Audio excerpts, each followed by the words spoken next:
Il Milione è un testo che è stato tradotto e ritradotto infinite volte. Nell'Italia settentrionale troviamo in particolare 3 grandi famiglie di manoscritti che chiamiamo V, VA e VB. Tra queste è particolarmente importante dal punto di vista storico la famiglia VA, perché da VA sono state tratte numerose traduzioni, sia in latino che in altri volgari, per esempio in toscano, e quindi da sola VA copre ben oltre la metà dei testimoni giunti fino a noi, dei manoscritti giunti fino a noi.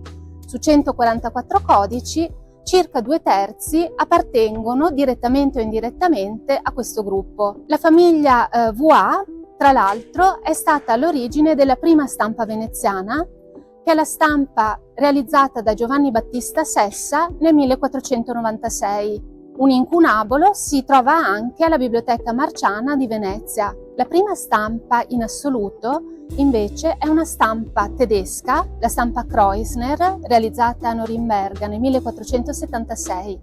Anche questa stampa deriva da VA a partire da una traduzione in tedesco.